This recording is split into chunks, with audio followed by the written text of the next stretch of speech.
What's the biggest thing for you to improve on, stepping up and being a starter? I think everything. Playing the run, being stout as the run. Okay, I'm not as big of a guy, so being stout as the run and just everything. Improving not a fast rate. I think I got a lot to prove. So. Okay.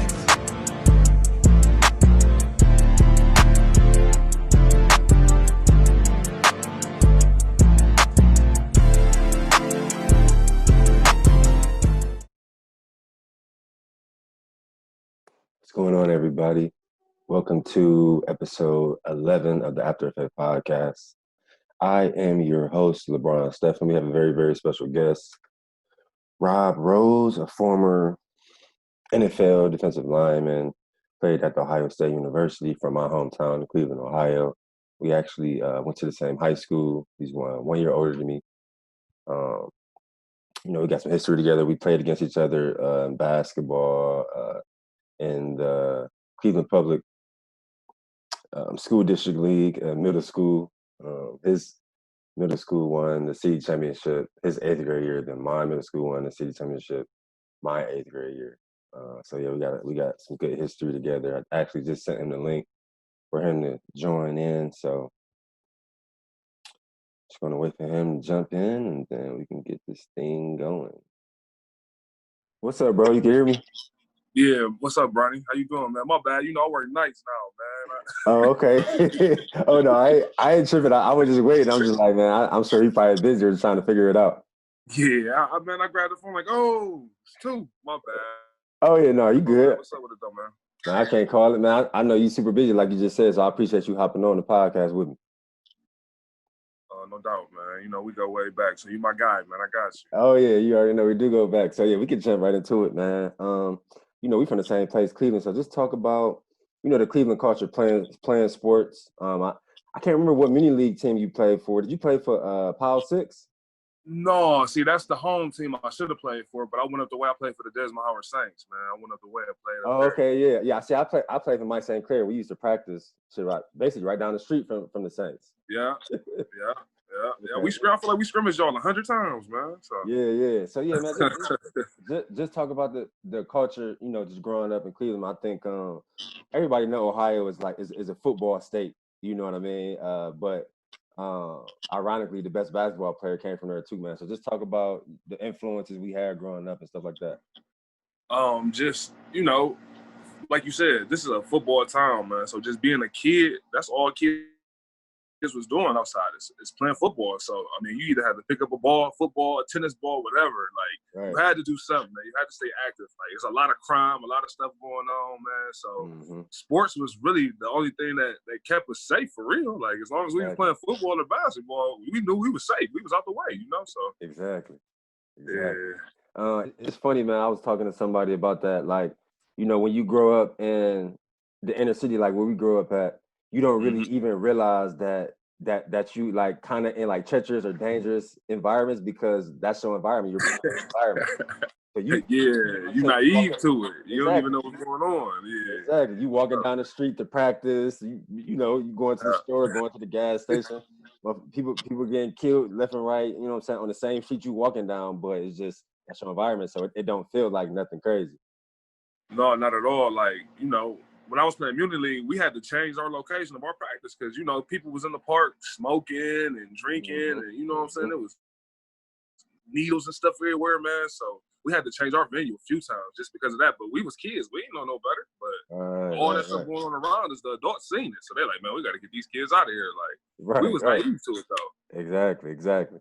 Yeah, man, that's good. So talk about. So did you go to Audubon all 3 years, like 6th, 7th, and 8th grade? No, actually, I was in major work, man. I went to Whitney Young my 6th grade year, but my grades wasn't good enough, man. I was focused on girls and all type of stuff, man. So I wasn't really paying attention to school. I was chasing the girls, man. So I ended up getting kicked out of there, and I had to go to my home school, which was Audubon. Okay. Man, my first day at Audubon, boy, it was like night and day from Whitney Young. I was like, man, I don't know what I'm gonna do. I don't even know how I'm gonna make it in this school. Like, it was just treacherous, man. There was a lot of fighting. So I took the sports, man. So I went to Audubon, played 7th grade, 8th grade. I played basketball, I played soccer. I just was just trying to stay active, you know. So Yeah, it's funny, man, because I remember I went to Whitney Young too, and like you said, you know, it was the only major works inner city middle school, like, you know, in the whole city. yeah, yeah. I just remember being when I was in 7th grade. I remember playing versus y'all when you was in 8th grade. Y'all had a squad, man. Y'all niggas We was was stacked. I was like a high school team in middle school. Yeah, we was stacked. Yeah. Y'all won a championship that year, right? Of course, man. Come on now. You know that. I was dominating. Me and Al Boyd, we was dominating. Yeah. Man, I ain't gonna lie, but I remember coming out there because that was like literally my third start when we played y'all. You know, y'all was undefeated. Y'all was blowing everybody out. And We was blowing everybody out. Yeah. I think we gave y'all the toughest combo. I mean competition. I think y'all only beat us by like 10, but y'all was 30 people for real. But I remember, y'all and Nathan Hill, man. Yeah, Allen was one of the biggest guards I ever seen. He was dead at my side, man. He was huge. He was like 6 foot. I was 6'3", 6'4". That's what I'm saying. And we was only like 13, 14. They thought I was gonna be like Shaq, man. I was 6'5" at 14 for real. So I just stopped growing. I don't know what happened. Man. Exactly. It's funny, man. I stopped growing. I was supposed to be like 6'8", 6'9". Man. Bro, it's so funny. Like hearing you talk about all, you know, your school, Audubon, Nathan Hale, Elliott, just all having to play at all them schools, all them little gyms, man. So many bad students, man, people fighting and trying to fight you and all that. Like, it's crazy. I just always think back about that, how crazy it is. That's really where we came from, for real. Man, the fans was ferocious early. We was like 13, 12, man. The fans were ferocious. Like, them little kids, boy, it was like treacherous playing a away game in junior high, like going to another school. It was terrible. Man, I remember even playing at Audubon, because we played after you had left my 8th grade year. We played at Audubon. Yeah, we played at Audubon, and man, that's the wall right by the sideline, and then you got the crowd like right behind each hoops, but it's real like small, yelling, throwing paper at you and all that. Yeah, bro. So talk about your transition to high school, because you went to Central Catholic first, right? Then you went to the Ville. I went to Central Catholic, man. I'm gonna be real with you. When I went to Central Catholic, my father, like, he didn't think I was gonna make it to college in the public school. Like, it was kind of unheard of. It was before, like, you know, it's in the pipeline. It was right before the pipeline. Yeah. Right before, like, it was kind of unheard of. Yeah. Like, it was a handful of guys, like Ruben Patterson. Like, that was the guys I had to like kind of follow. Them was the guys who made it out. So he was the guy at the time. And he played basketball. He played basketball, so he was like really one of the only names locally that was making it out. Wasn't nobody really making it out, man. So he sent me to a Catholic school trying to, you know, give me a better education and the way out. But shit, it turns out, man, like, they was worse than the public school. They wouldn't give me my mail.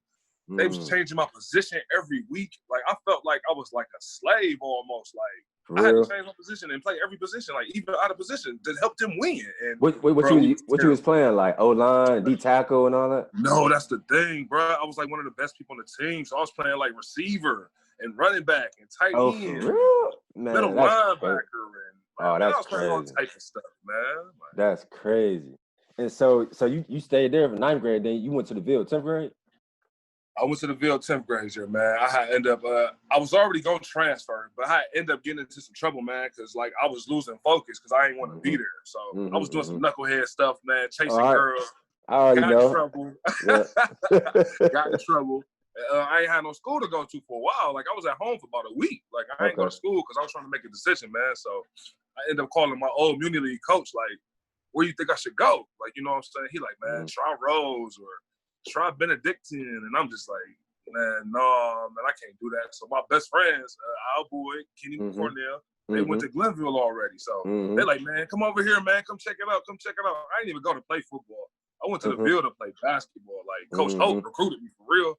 Like, because he had tried to recruit me out of 8th grade. But I'm like, man, I ain't going to Glenville, man. I'm about to hoop. Like, I ain't thinking about so I'm going to Central Catholic, man. Like, so, to end up there, man, it was almost like it was fate, man. It was like I was kind of supposed to be there anyway, man. So I went to Central Catholic. Then I went to the Ville. My sophomore year, I didn't play football. I don't know what happened. I think I transferred over too late. Okay, So I okay. just played basketball. I started varsity basketball as a sophomore at the field. So that was the first sport I really played. Yeah. So, man, so talk about, because I know, like, we was only, you was probably only, like, 15, after your 10th grade year, 15, 16. So talk about going from, being a Central Catholic, being out of position to going to the Ville and basically, nigga, blowing up in, like a couple months. Like, I remember watching just all the articles, reading all the articles, like, man, just remembering you, just out of respect, you know what I'm saying, because we had so many competitions. And I just remember you blowing up, like, super quick, bro. So just talk about that, going from that to, like, basically one of the top recruits, like, quick. Man, it was weird. Like, I ain't understand it at first, man. Yeah. Like, for real, because when I went to Glenville, like I said, man, that summer going to my junior year, Gian made me go to a football camp. It was like Eastern Michigan. And, I don't really want to play football. I don't really want to be there. But, bro, all these coaches is just, like, following me around. I don't know what's going on, man. I'm like, why are they bothering me? Like, what I do, I'm nervous. So a coach pulled me aside. Like, I ain't do nothing. So I'm dropping passes. Like, bro, I don't really want to be there. Like, you know what I'm saying? So he pulled me aside and he like, yeah, man, we were out there watching you, man. And, we see your potential and we'd like to offer you a full scholarship. I'm like, what? Like, he's like, yeah, everything paid for, man. Like, all you got to do is just sign a letter. I'm like, I ain't even understand. I'm like, all right, thanks. What about my business? I'm oblivious, man. But, like, it was night and day to just go over there and see all the connections that Gian had. But not only to see that, to see actually young black men like yourself, like, making it out. Like, it almost made it, like, it's attainable now. To see Ted go through it, to see Freddie Penix and Curtis Smith. Like, to see people like that go through that and be highly touted. And then, man, I had the best examples in the world, to be real with you. Like, watching them, like, I knew what to do. Yeah, so seeing them, that kind of turned you up. It put a battery in your back, like, okay, like it's my turn next. Turned me all the way up, man. And then I seen guys, like, it wasn't no receiver no more either. So I had to turn up something else because you had guys like Ray Small, Ray Fisher. I'm not playing receiver here. Like, I'm not about to get the ball. Hey, it's elite speed over there. Elite, dude. Like, I knew what time it was. So when you once everything took off and you wore the 99, and I always felt like I always wanted to ask you, did you ever feel any pressure? Because every 99 on the Ville team, that's a dog. Pierre Woods, and just every year, for sure, whoever win that 99 is a dog. You got something to uphold to. I didn't know how big the culture was, man. Like, the culture, like, that 99, them jersey numbers at the Ville, like, it really means something, man. Like, you put that jersey on, you got to really represent the soul that was before you. Like, you got to represent him too. So it was tremendous pressure putting that on, knowing that Pierre Woods was the guy and how dominant he was. And he ended up going to Michigan. Like, bro, it was mad pressure. Like, they wanted me to be just like him. At first, I ain't really like that. Like, they gave me the neck roll. They wanted me to be just like Pierre Woods. Like, I'm like, nah, I don't want this neck roll. I can't really do it. But I did embrace the responsibility. Of wearing that 99. It's a big responsibility wearing that number, man. And, I feel like now the culture kind of, they don't really understand it. I was talking. Numbers, man. I was talking to I interviewed Thedo like last week, and we was talking about that. Like you said, nowadays it's just I feel like it's a little watered down now because you got social media and just like kids aren't really built like how we was because we didn't have social media. So it was literally us wanting to be like that, like the culture and like you say the soul of these jerseys. Like I feel like we really took responsibility for that, and it's a little different now. For sure. I coached up there in 2018, man. And it's just, like I said, the world, man. There's so many distractions. It's so easy to just be distracted now. Like, we ain't have all that. Like, we either was going to go outside or sit in the house and be hot. Like, exactly. So, we didn't want to do that. We just got tired of playing the game, man. I got to go outside, man. Exactly. So, man, talk about, like, your transition, out of the Ville to Ohio State. You was a top recruit. You chose Ohio State, obviously. I mean, that's a dream school for all of us. You played and you was a U.S. All-American. So talk about that transition. I remember, obviously, I followed you closely, so I remember your freshman year. Obviously, you didn't red shirt. You was already gigantic. And so I remember your freshman year, bro. Every time you got in the game, you either got a sack or pressure, bro. So just talk about like your transition from the Ville to these big Big Ten, Ohio State, ABC games. Like, just talk about that. But, you know, physically, I was already like 260 coming out of high school, man. So physically, like, I was already sort of ready. So I just had to, like, build my endurance and build my strength, man. So the transition was smooth. I think where I ran into problems at is just injuries, man. You know what I'm saying? Like you said, as a freshman, I was ready, dog. I knew, like, I was about to do 3 years and be out of there. Like, I knew what time it was. Like, I was determined, all that. But, bro, I got derailed. But, you know, my transition, it was smooth, man. We had a good strength coach, Eric Lichter. We was already familiar with him from speed and strength in Euclid, you know what I'm saying, back home. So, yeah, I know Eric Lichter. Man, like, the training was awesome. Like, it was fun. Like, I look forward to training because it was so fun and so competitive, man. And, you know, we Glenville guys. Like, that's what we do, man. Like, speed ladder, we going to compete. Sandbox, we going to compete. Like, every time. That's what we're about. So, the only difference in college was just the competition level. Like, you got to be first. Like, everybody's striving to win every race. Like, it's serious, man. Like, them some of the hardest workouts ever, too. Like, ridiculous. Oh, yeah, you are. 6 a.m. But my transition was smooth, man. Like you said, I was highly recruited, man. So it was a lot expected of me. So I had already had all that pressure on me from Glenville. I was like, ready, like used to pressure now. Yeah. All the the ready guys for we compete with. Yeah, you know what I'm saying? Like, practice was ridiculous. Yeah. Practice was competition every day. It turned you up every day, honestly. Yeah, for sure. So my transition was smooth, man. Like I said, Ohio State, it's a powerhouse, man. It's a great school to play for. But like I said, man, once I got hurt, like, I kind of got lost in the sauce. Like, I still contributed, but me being a 5-star, I feel like I should have did way more. Yeah. What injuries did you suffer during your career there? All right, well, my shoulders, I already used to dislocate my shoulder all the time, man. My left shoulder, it just pop out. You know, basketball, it'll pop out. I'll block somebody, it'll just pop out, man. So I tore my labrum in my left shoulder. Then I started compensating for that. I tore it in my right shoulder, too. So now I'm out there playing DN with no shoulders, bro. Like, it was definitely impossible, man. Like, so, definitely impossible. And I was still rocking out. Like, bro, I just wasn't me no more. I wasn't the same. Like, my shoulders felt, I just didn't feel the same no more. Exactly. Man. So, and it's crazy, bro, because I ended up, like, 4 months before my senior year, I tore my pec. I tore my pec bench pressing. I was benching like 395, man, something crazy. Yeah. And I was on the 7th rep, bro. Like, I'm dogging it. I'm killing it. I get it halfway up. I could feel the tendon. I literally feel the tendon rip off the bone, bro. Like, rip off the bone in the pec. The weight drop on my stomach. Like, 8 people got to run over there, grab it off me so I can, like, dip up under it. And so I got the MRI. I had a torn pec and I had a torn labrum that I didn't even know about. So I got 2 surgeries in one. And that's what I tell guys, bro. People do not understand, bro. When you got to go under the needle and get any kind of surgery done, like, your body ain't never the same no more, man. The same. It's not the same. It's not the same, man. And especially playing. And I feel like I lost, like, extension. Exactly. Like, I lost a lot, man. You can't lock all the way out. Like, motions. Yeah, man. Especially playing in them trenches. It changed me. Exactly. Especially playing in them trenches, bro. Like, and playing against them big ass O-linemen, like, that shit going on that needle. It make you feel different. It take you a while to kind of get your stuff back. You know what I mean? Yeah, that's why I applaud anybody who had a major surgery and came back and was still they self. Like, they different, man. 'Cause, it's hard for real, exactly. Man. Like, what man? I always what moments at your Ohio State career stand out? Because y'all was every team you was on, y'all was good. Y'all was always in the BCS bowl game. I know we played in the Big Ten championship versus each other in 2009. Yeah, that was my senior year. Yeah. In the shoe. Senior day. Yeah, we almost got y'all, man. Overtime, y'all beat us by a field goal. What Brady say? Almost doesn't count, my friend. hey, I always say this. So y'all went to the Rose Bowl, but we went to the Orange Bowl. So we both was representing the Big Ten and BCS. But just talk about some experiences like that really stand out to you. You know, with you being on like all those good teams.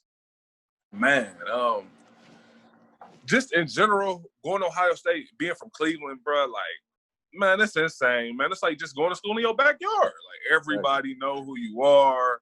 Like, anywhere I went in Ohio, everybody knew. Like, my first day on campus, like, they like, I went to Taco Bell. He like, you're Rob Rose. I was like, man, what the hell? Like, I was tripped out, man. But my best moment probably, man, I got to say my freshman, sophomore year, man, we made it to 2 national championships back to back, man. Like, we was stacked, man.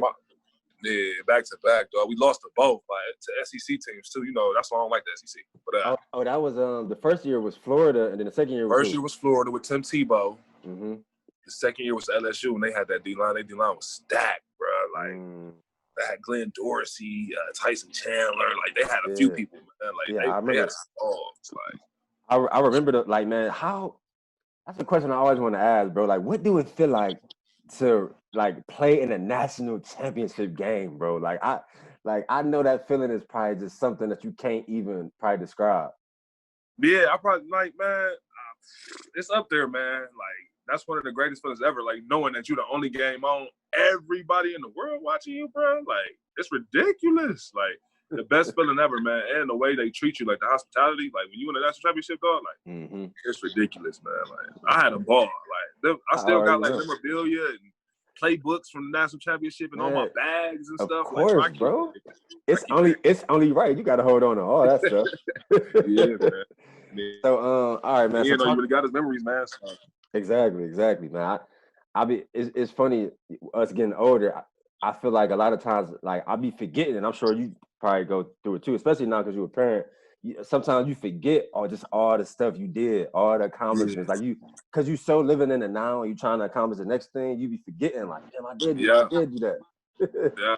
Sometimes you got to stop and smell the roses, though, man. Like, exactly. We accomplished a lot, man. I know it probably don't mean a lot now, like, you know what I'm saying, on paper, but we accomplished a lot, man. So. Exactly. Yeah, man. So talk about your transition to the league. I think you probably the only guy that I know that you played in the NFL for a couple of years. You played in the CFL. You played in the AFL.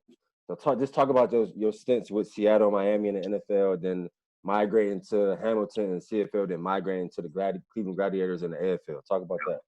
Well, it's funny, man, because I had already prepared. Like, I tried to make sure I had more than one option. So when I was coming out of college, like before the NFL draft and everything, I went to a Canadian workout. Like I just went to a showcase just to, you know what I'm saying? Just to do it, just to have another option. So I went up there, I killed it. Like they was really trying to sign me like right out of college, but I'm like, no, man, I want to see what the NFL gonna do first. Like, exactly.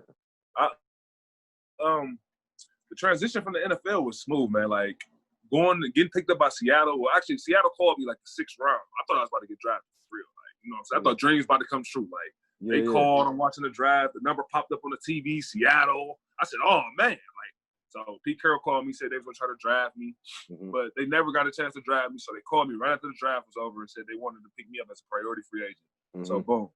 I had a home. And then, you know, Pete Carroll, he recruited me because USC was one of my top choices. I remember that. Yeah, I remember. So I was already familiar with Pete Carroll. So he's a good guy, man. I love the culture out there in Seattle. Like, it was different, man. Everything was compete, man. Like, if you get embarrassed in practice, you lose a one-on-one, it's most definitely going to be on the big screen at the team meeting. So that has you feeling like you don't want to lose at all. Yeah, they competed serious out there.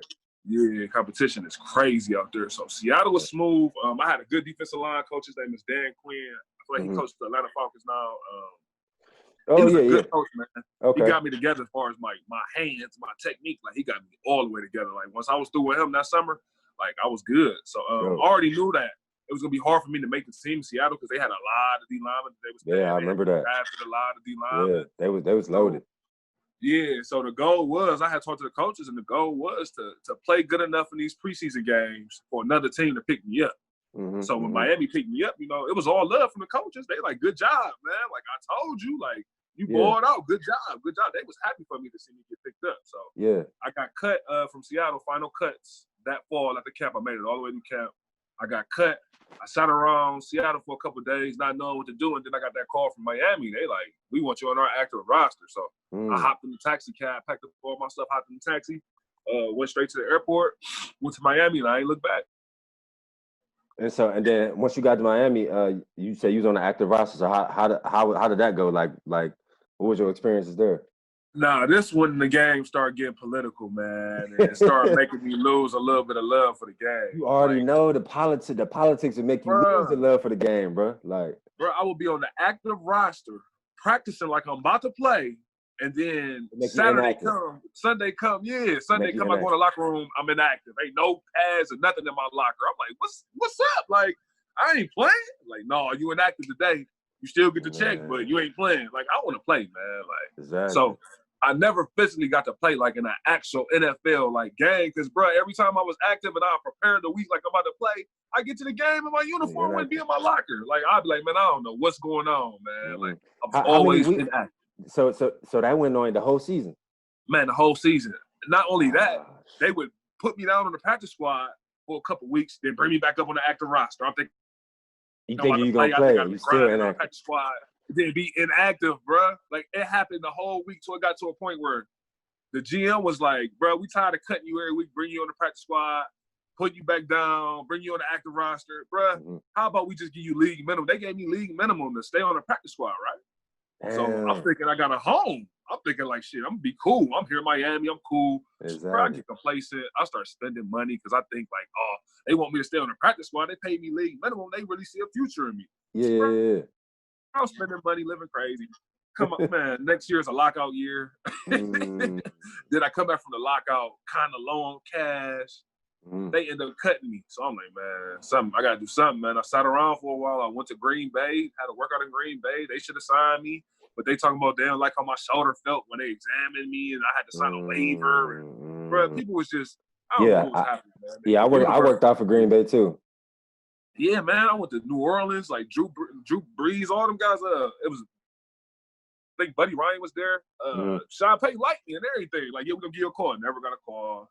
So I ended up going to Canada, man. And when I went up to Canada, it was like a whole new world, too, because I was up there dominating. Like, to leave the NFL to go to Canada, I was dominating up there. And I know, I had a few CFL workouts, so I know the game a little different. You got to line up 1 yard off of the ball, and the field is like way bigger. But other than that, it's pretty much the same.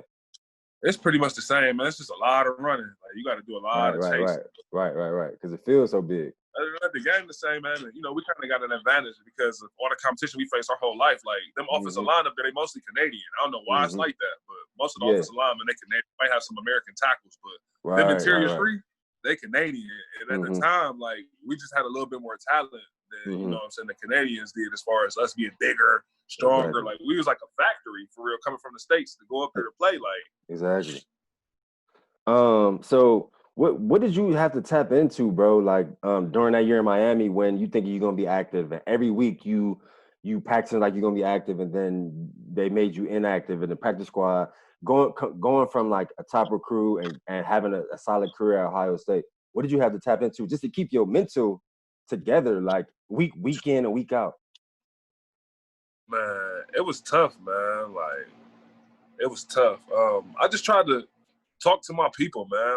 Like, I tried to talk to my agent, you know, talk to other guys who was kind of going through similar situations, like, because it was a lot of deception. It was a lot of uncertainty. Like, damn, I don't know if I really want to keep going through this every week, man. And I was unstable and, like, man, you just got to dig deep, man. And like I told you, just going to Glenville, I was already kind of mentally tough, man, just dealing with my teammates and my coaches and stuff in the environment. So it was stressful. It was stressful for sure. It had to be. I know it had to be. You kind of get to a place where, like, you're thinking about what's next. And then that's when I kind of start getting scared, man, because I ain't really had no plan for after football. Yeah. So now I'm getting nervous. Like, man, this shit ain't working out like how I seen it. Like, I don't know what I'm going to do. I ain't been saving no money. It's kind of like you start making decisions based off of what's going on. Yeah, and those don't be good decisions all the time. So definitely, man. So after CFL, I know you played a few years in the AFL, and I know, you know, when you play in the arena, obviously you plan to try to get filmed, to try to get back to the league. But what was your mindset playing arena? Because it's kind of twofold, because it's like I'm playing arena to get filmed to get back in the league, but I'm also like, I know I'm getting older and I may have to start looking at options for different jobs, you know, like kind of start looking at life after football. Nah, man, I was one of them guys. I tried to hold on to the last minute, man. Like, I got a job before and I wasn't feeling it. So I'm like, man, let me try to do something, man, football wise. So I always told myself too, it's funny because when I was out, I'm telling myself, man, I never play in them arena leagues. I never do that, man. If I can't play no more, it's over. But I love the game so much, I ain't want to let go. So I'm doing everything I said I wasn't going to do. I ain't playing in these little leagues for this money, man. I was just in the league getting big checks. Now I get $500 checks. And it's just like, man, I was trying to hold on so much that I feel like a little bit of me kind of tarnished my legacy, but at the same time, I still had fun experiences. And, like, I love the game so much, man. I ain't want to let go. So Right. every league, I felt like I was declining, but my main goal was still to get to the NFL. So, boom, I go to Canada. I'm out here killing. All right, cool. I'm going to get back to the NFL. But I had stopped grinding like how I was supposed to. So my game is deteriorating a little bit because I ain't grinding as hard as I am. I'm all the way out in Canada. I'm kicking it, having fun. Like, I'm chasing women. Like, I ain't putting my all into it. So then I get cut from the Canadian team. I'm like, damn, now what I'm going to do? I end up getting back to the NFL, but my body ain't ready. The Cowboys picked me up. I'm like 260. I'm light in the ass. They like, oh, no, man. We thought you was going to be like 280, 290. Like, they end up cutting me. I played with the – they cut me. So now I'm depressed. I end up playing arena ball. And in arena ball, I'm just like, damn, I'm still trying to get to the CFL, trying to get to the NFL. The NFL looking kind of far away now because I'm in arena. So Right. Like, I don't know, man. They got some dogs coming out every year. So now I'm at least trying to get back to Canada. And this shit, that started looking far-fetched. I hurt my knee. So I'm like, damn. It's like where rap for me now. So now I'm just trying to play to hold on because I love the game. Hoping something can parlay. But in the back of your mind, man, you kind of know, like, I done lost a step. I ain't the same. Right. That's what I'm saying. You getting older. Young boys coming out. Like, I see Von Miller coming off the rock. I'm like, man, I can't do none of that no more. Like, it's a wrap. Like, right. So I just kind of gave it up. But that was the hardest part of my life, man, the transition from football to regular life because I was not prepared at all. Like, I had no life skills. None. Bro, that's actually my next question, bro. Like, because and that's actually why I started the podcast, man, because that transition out of sports, bro, like people, I've always felt like people minimize that, like, you've been an athlete for 20 years and now somebody's telling you that what you've been doing for 20 years, it's over with. It's done. You're not going to do this shit no more. It's irrelevant. It does not matter. You can't put it on your resume. It don't matter. Exactly. And you posed this transition out of that, like, just easy, like nothing happened. Like, you know what I'm saying? And that's what I'm saying, bro. The transition is so hard. So just give me some details, man, just about your transition. Because it was hard for me too. I still remember the day when I was like, okay, I'm done playing football. I still remember the date. And I had to really sit there for days, like, man, all right, what do I want to do? What do I like to do? What brings me joy other than sports, other than football? Like, to be real with you, man, these past couple years, I finally have healed from playing football. I finally just let it go. But for a long time, bro, like after I played, I was so bitter. Like when I first got cut from the NFL, I couldn't watch NFL football. I didn't want to watch Sports Center, seeing all these dudes that like I know I played with on TV getting big checks. Like this shit stressed out my life. It messed up relationships. Like no lie, like bro, like it damaged relationships I had with females, with family. Like it was a lot going on, man. Like I can only imagine. I was depressed. Like, and I didn't even know I was depressed. Like, I was going through it. Man, I sat on the couch for about a year. Like, I ain't want to see nobody. I ain't want to go out in public because I was ashamed. Like, bro, I ain't like who I was. I ain't like who I saw in the mirror. Like, it was a lot of shit that I was dealing with mentally, and nobody knew. Everybody just thinking I'm this big football star, but bro, I didn't have no identity. And exactly. It took me a long time. Like, I still battle with it, kind of like trying to figure out what I want to really do in life, my niche. But I think I'm starting to find it, man. But, bro, I went through so much, like, just my life, man. It was like my life in shambles. I lost everything I had because I wasn't responsible financially. Like, so I ain't got no crib now. I ain't got no whip. It's stress on my relationship. Me and my baby mama going through it. Like, it was just a lot on me at the time, bro. And it felt like everybody was pulling from me in every direction. And I ain't had no guidance. I ain't had nobody to go to. My best friend was in jail at the time. Like, it was like, I was just going through it, man. I ain't had nobody. So I really had to dig deep. And then my son was born. And my son kind of like saved me as far as, bro, you got to get on the right path. Like, you got a mouth to feed now. It ain't sitting around not knowing what to do. So, you know, I started getting like little pointless jobs. Like I worked at Home Depot and I cleaned the Macy's. Like, and bro, all this is damaging my ego at the same time because I'm in there cleaning the Macy's and shit. 6'5", 260. This girls I used to talk to, the dog coming in there. Like, what you doing in here? Like, bro, it was the worst ever, man. Having a job, I'm telling you, man. Like my ego, like it was, I swear, damaged. Like, bro, everything you just said, dog, like was literally exactly what I went through. Exactly. I'm talking about you, like you said, you be depressed and you don't even know it. You don't even know it. You don't want to go outside. I remember just like having to go to the corner store and I would like turn if I had some Iowa gear on, I would turn it inside out. I ain't want nobody to because everybody knew me. Everybody asking Everybody know questions. you, dog. Everybody asking questions like, "Oh, what happened? What happened to the?" And like you say, bro, my first job out of college, bro, when I was trying to wait to get to the NFL, I did landscaping. Bro. I'm out there, shoveling mulch and shit. Yeah. And then I worked I was a shuttle driver at the Hilton, bro, in Beechwood. and like you said, bro, they had like the little bar there. So it's females coming in that I used to talk to, like, nigga, what's you over here? Like, It's the worst. You be trying to hide. It's like a movie, man. You don't want to see nobody. Like, bro, it's like a movie, man. Like, I used to see people. I used to slide like to the other side, and I'm like, to the bathroom. Bro, it's bad, man. I'm telling you. They don't know what we go through, man. It's wrong.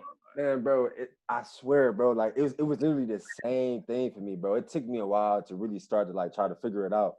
So yeah, but you say like, so once your son was born and you knew you kind of had to turn it up because it really wasn't about you no more. It's more so about him. It wasn't about me at all. I didn't live my life. I done had a great life too, I mean, I still live, but it's more so I'm focused on him, man. Him not making the same mistakes I made.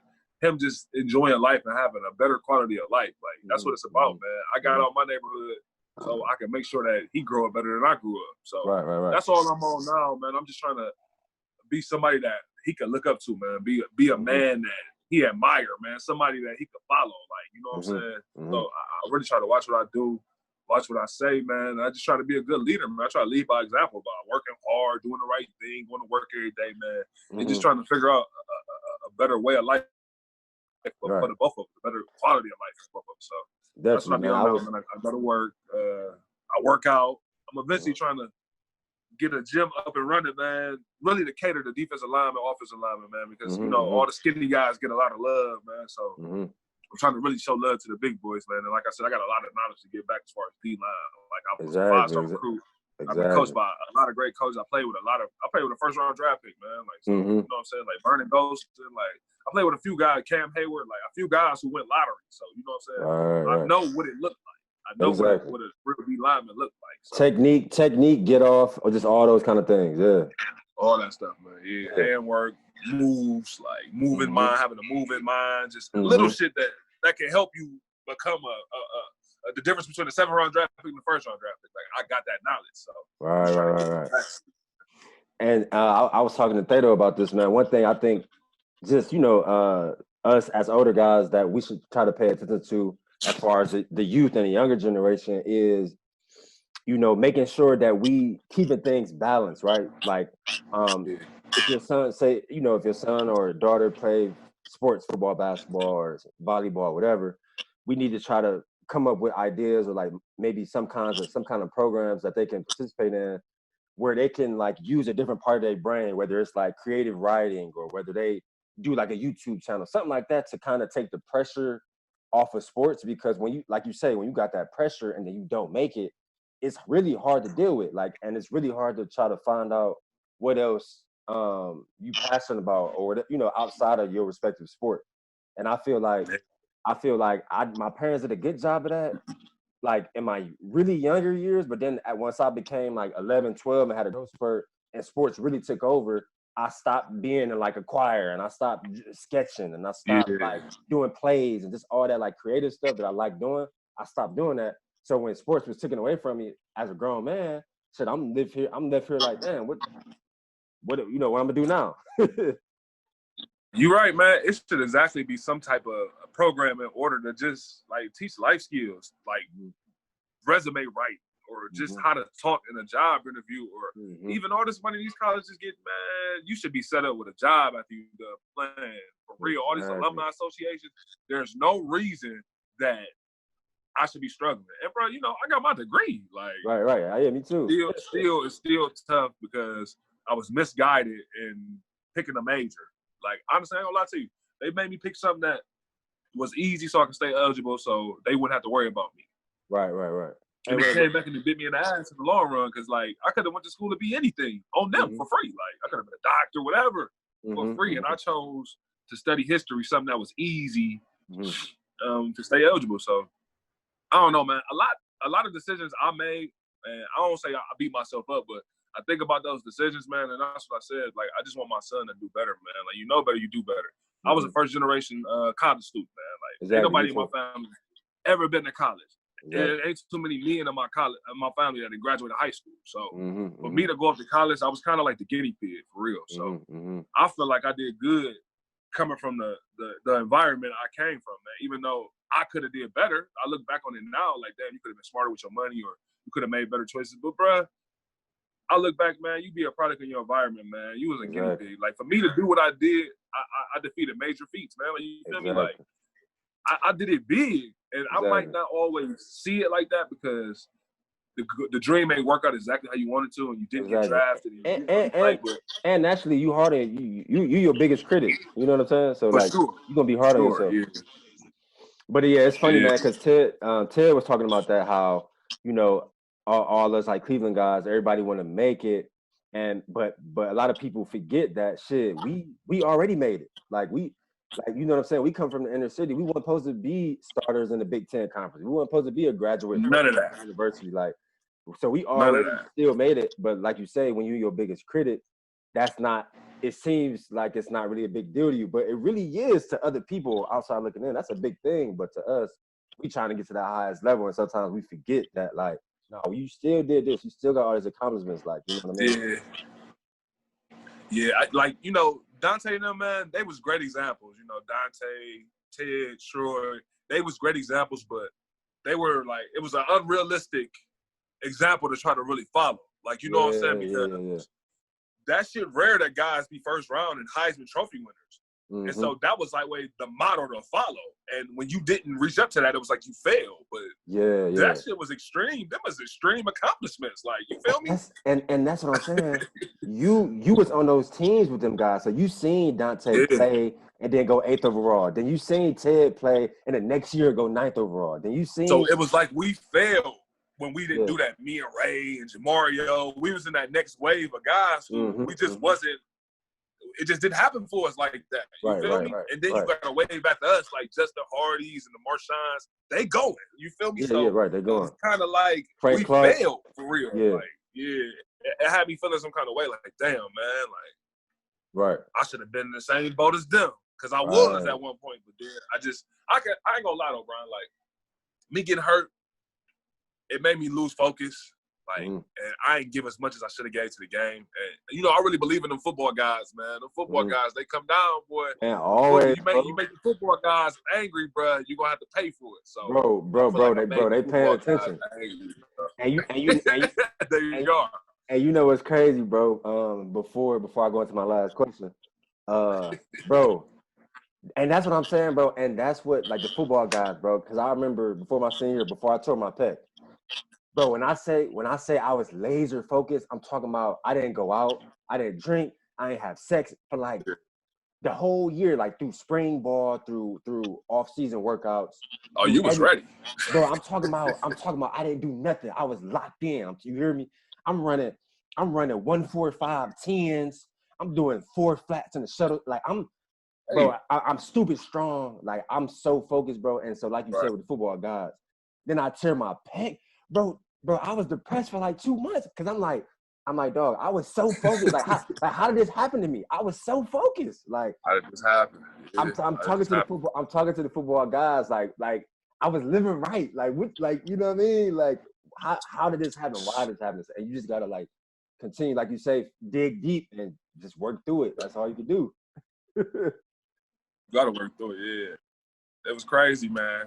I'm just glad that, you know what I'm saying, that you invited me on this podcast, man, because, like, other people going through the same thing we went through, man. I swear. And don't have an outlet. Don't have an outlet to discuss it, or maybe think that they by themselves when they really not. Right. Right. Yeah, man. So I call It's a lot of guys that didn't even make it to college, bro. Like that's going through this too, like on a lower level, because they ain't even making it to college, and this is their dream. Right. So. Oh yeah, you're right, man. That's true. That's true. So I call this podcast the After Effect Podcast. You know, we've been athletes our whole life. We've been playing football, basketball, all kinds of sports since we were 7, 8 years old. And now that we're out of sports, I feel like all athletes, we all have an after effect. We all have lessons that we learn, things that we will carry with us forever, things that we will try to teach and ingratiate into our kids. What would you say some things that you learned during your career that you're going to take with you forever and try to maybe implement into your son and things like that? The first thing is punctuality, man. Like Jim Tressel, I can still hear him to this day, man. If you're on time, you're late. Yep. Like, so if you're early, you're on time. Yeah, if you're on time, you're late. So just being punctual, handling things like a professional, being disciplined. Like I learned all these values in college. Like, you know what I'm saying? Like hard work, being responsible, because, you know, you build your own, man. Holding yourself accountable is a big one. Like, and I feel like I'm hard on myself too. I hold myself accountable for every decision I make, for everything in my life. I hold myself accountable for, man. And I feel like a lot of people don't. But, you know, I learned that Jim Tressel in school. I just learned a lot of core values just from football, just working hard. Like I didn't even know how to work hard until I got to Glenville. Like I used to be running sprints at Central Catholic half-assed because I didn't know how to work hard. I didn't know how to give it my all. That was something that I learned through football, like giving it your all. Yeah, you feel me? Like, so, man, I learned a lot. Football made me who I am, man. It gave me a foundation. It gave me some principles. Like, it did a lot for me, man. Like, I know how to like be part of a team, like be in a relationship because of being in football. Like, I know how to be loyal to a teammate. Like, all that from football, man. It taught me so much about life, man. Yeah, being selfless, man. But it also hindered me from learning basic life skills, though, because like you said, bro, we was playing football all day, every day. It wasn't getting no jobs. We couldn't go to parties like we wanted to. I remember my senior year, I couldn't even go to homecoming in high school like that. Like I almost missed it because I'm at Old State getting recruited. Like Right. I most definitely ain't had the normal average life, man. And that's the only thing that I wish that they would have implemented into the football thing, man. Like just some real life job force skills. Like you gonna have to get a job eventually. Like you think you're gonna play football forever, for real. You think when you're done playing football, you're gonna make so much money that you ain't gonna get no job, and that shit ain't realistic at all. Right. You gotta get a job. And like you said, the life skills, but more important than the life skills, like you say, resume writing, and also learning like the verbiage on how you should speak during an interview. Like just all those kinds of things that most guys, even you could be a smart guy. I was always in honors classes. Me and Big B, Brian Browning. I was always in honors classes. I always excelled at academics, but even still, after I graduated, I still had to learn how to talk in an interview, how to kind of win someone over to think that I would be a good employee, right? And so that's the kind of stuff that I think we should try to focus on with the next generation, making sure they have those kind of skills at a young age and it comes natural to them. Yeah, for sure, man. Like I agree 100%, man. You know, eventually, man, I see a lot of guys I play with, like that they doing stuff now as far as like with the kids. Like I played with a guy, his name Dominic Jones. He went to Columbus, Brookhaven. He went to Minnesota. He played arena ball. I see him. He's in Columbus. He's doing a whole bunch of stuff as far as with the kids, making sure that they got job skills, not only football skills, but they got life skills. And you know, he's teaching them that you can't play forever. And I wish I just would have paid attention to that more. But other than that, though, man, I done had a great life, man. You hit bumps in life. It is what it is, man. Stuff happens. Like, we still had great lives being Division I professional athletes. Like, bro, we done had great life. We done seen some stuff people ain't seen. We got crazy experiences, man. Like, I wouldn't trade nothing in the world, but I wouldn't change nothing. I like how it happened. Like, it is what it is, man. Same here, bro. I couldn't agree with you more, man. And yeah, man, that's all I had, bro. I appreciate you tapping in with me, jumping on, bro. I know you busy. Like you said, you work nights, man. So I appreciate you jumping on, and yeah, I can't wait to see what the future holds with us, man. We definitely got to stay in touch. We definitely gonna stay in touch, man. Like I said, man, I'm telling you, I'm gonna have this D-line camp for these big boys, man. And when they start getting up and popping, man, I want you to come through, man. Tell them what you know, man, because I know you know different techniques than me. So exactly. Definitely, man. I'm coming up with some ideas in my head on how I have some ideas that I wanted to do some like pass rushing camps, at least maybe like Yeah. 2 per summer, like back in Cleveland. And of course, I'll need help. So, you know, me, you, and then anybody else that we could think of. Maybe we could try to get Frank Clark to participate, you know, in the off season. But guys that just have played on D lines, like in big games for big teams, that had that knowledge that we can give, you know, to these young guys. Because, like you said, all the skilled players usually getting all the love, the quarterbacks and the receivers and the They DBs. get all the love. But Yeah, what they about get the all pass the love. rushers? What about the D tackles? What about the tweeners? Yeah. You know, I was always a Yeah. tweener, outside Me linebacker, too. slash the end.